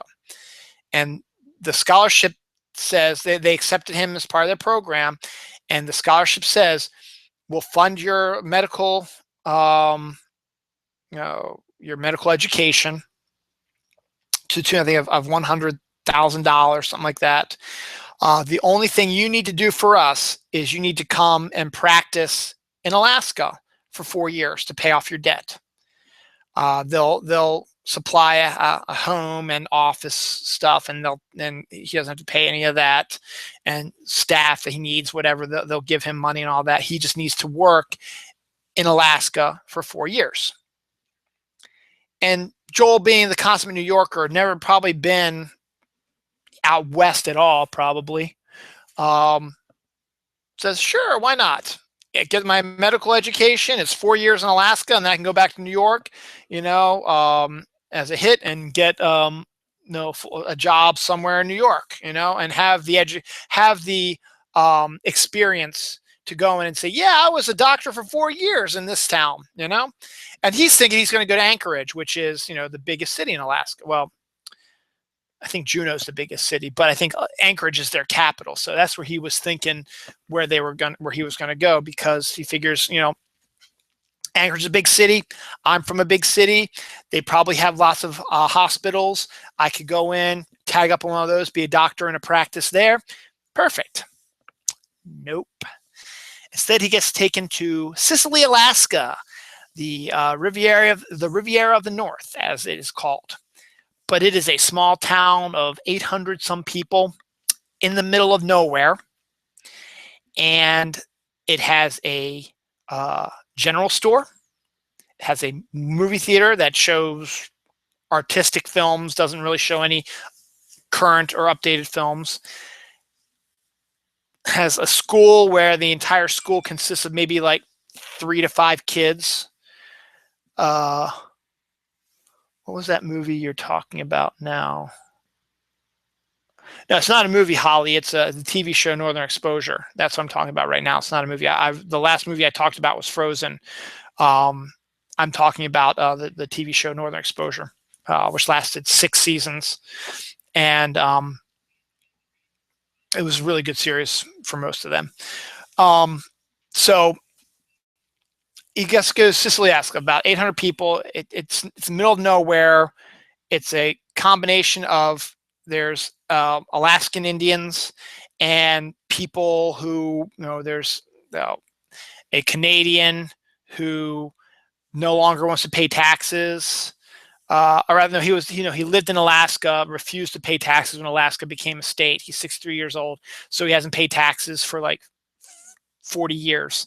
And he runs the bar, restaurant, the only bar restaurant in the town. He's shacked up with a 18-year-old girl. Then there's Maurice Minifield, who was an astronaut, part of the Right Stuff crew. Never made it to the moon though, because they shut down the moon. They shut down the moon launches right before it was his turn.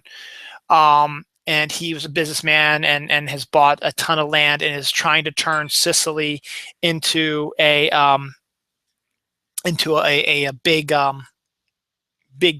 community, big town, wants to be popular and draw big businesses in and turn it into a major player in the city. But he just doesn't have, I guess, during the 6 years, he keeps trying different things, but he tends not to follow up on them. He just sort of lets ride because he's happy about that. Then there's they have one radio station, and the DJ, Chris in the Morning, is a philosophical former criminal who escaped from West Virginia and head out to Alaska where they wouldn't be able to find him. Nothing evil. He's like breaking and entering, I think, but he's very philosophical. He is the only priest in town, and that's because he got one of those things you got from Rolling Stone where you filled it out and became a priest. And Ed the Indian, who's the Indian guide who becomes Joel Fleischman's aide and helps him around and gets him acclimated to the town. And then Marilyn, who is his silent receptionist, who speaks very little but is very, very cool. Ruth Ann, who runs the general store.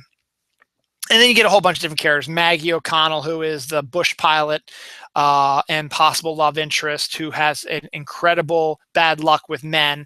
All of her boyfriends have died in weird ways, not because she killed them, but one fell asleep on a glacier and froze to death. One gets hit by a satellite debris from a satellite crashing.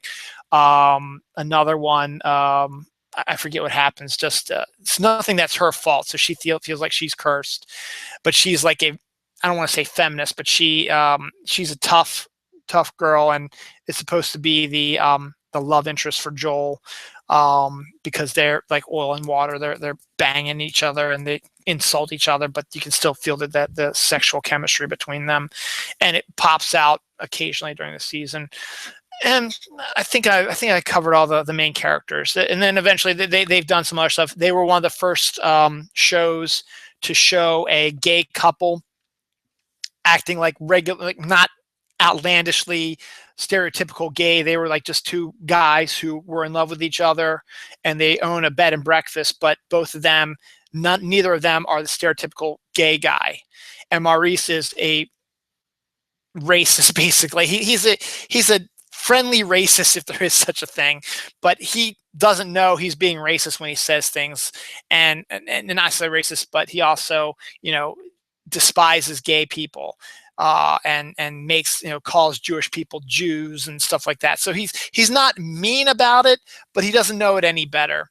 And you've got a whole slew of characters. You've got Adam and Eve, which I'm not going to get into because I want you to discover about Adam and Eve on their own. And then you've got just a whole gaggle of different characters that come in, and there's some ghosts and supernatural stuff that happens, but nothing that's outlandish or crazy.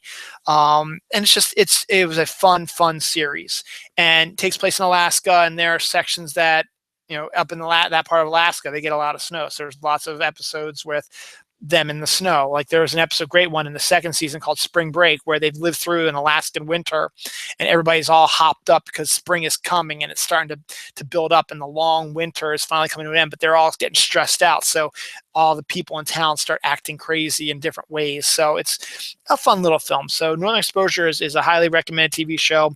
If you can discover it on one of your, like, Hulu or something like that, I highly recommend it. I bought the DVDs for the first 4 seasons. I haven't gotten 5 and 6, which are weaker seasons, but still worth it to watch. And hopefully I'll be doing a more in-depth show about Northern Exposure sometime. So it's a great series. It's a fun one to watch, and everyone should watch it. On that note, I think I'm going to wrap up early today because I think I got everything I needed to do. The playoffs have started. I'm hungry because I haven't eaten since this morning, and I've done a lot of physical labor outside. I gotta check on the kids and make sure they're doing okay, make sure Dawn's doing okay, and watch some football, I think, for a little while. So thank you, Janine and Holly and Diana, who were all there watching. It's nice to meet you, Diana. Please come on back. I'm on usually every Sunday around this time. It varies sometimes depending. I'm hoping my show next week, which will be a 5th Sunday, it's going to be January 31st. Will be my international show with Bronwyn from Canada, and I want to try to get her and possibly Mr. Tony Solo on, talk some Doctor Who, I think. So that's my plan for next week. I got to talk to them to see if they're up for it and if we can do it. So come on back then. If just watch my Twitter, Diana, if you don't have my you have, because you've been responding to stuff, but at Holodill, at Dylan Procar, my 2 Twitter accounts that I jump back and forth on, and reveal what's going to be happening for my show, the next couple of things. You can go to my YouTube page, just type in Dylan Lange, Lange, into the search bar, and my picture for my site is this one right over here with me in my ninja shirt. It says, the one where I have my thumbs up. Click on that, because that's the picture I use for my YouTube page, and go to my videos, and you'll see, or I actually have a folder which has every one of my Dylan Knows episodes in it, as well as my appearances on the late lamented Snark Alec Radio, and some other surprises in there. So check out, if you want to check some of the older episodes of Dylan Knows, please do. So as I said, hopefully next week we get back to international with Bronwyn, and to hopefully try to get Tony Solo in there, talk some Doctor Who. Stephen Moffat is no longer the showrunner on Doctor Who, so I'm going to get their responses and comments to that. And plus, I'm going to get Tony's take on Doctor Who, because he finally has watched every episode. It took a while to get him to do it, but he's done it, and I want to get his take on stuff. I'm still stuck in season 4. I haven't gone back to it yet. And I have a bad feeling, I have a bad feeling that Netflix is going to drop all the Doctor Who episodes soon. So I need to move on that. So we'll see. So I'm still stuck on season 4. I just haven't gotten around to doing it yet. The week after that is Super Bowl Sunday, February 7th, and it'll be me and MJ, a couple of dudes talking the Super Bowl as well as comic books. And then the weekend after that would be Valentine's Day weekend. Walking Dead comes back. We'll have an episode of The Snooze come on, which is my show with Tony Solo, on Thursday nights at 9 p.m. once a month. We'll be doing a Walking Dead Returns show on the 7th, 8th, 9th, like 11th of February, and then we'll have Valentine's Day or maybe the 13th, depending on Jerry's capabilities. Me and Jerry Fletcher will be doing our list show. As of now, we're going to be doing top 10 John Hughes films, not necessarily ones that he's directed, but also written, but that still might change. I have to take a look at it and see what she says. And then the 21st of February will be back to my solo show. So, and then the 28th will be another international show. So that's my plans for the next month or so. Thanks for hanging out with me on this snow day. Watch the X-Files tonight if you can stay up, or try a DVR and then go to bed, whatever. But I'm really excited for it. I think it's going to be great fun. And thanks for hanging with me on this snow day. Enjoy the rest of your day. If you can get out, enjoy it. If you have to go shovel snow, I feel for you. I probably will be shoveling snow a little later tonight. When it's a little bit darker and colder out, but we'll see what Dawn's taking care of some of that now. So we'll see how I feel and if I feel up to it. But right now I'm starving to death and I'm cold. Thanks for hanging with me, guys. See you soon. Bye-bye.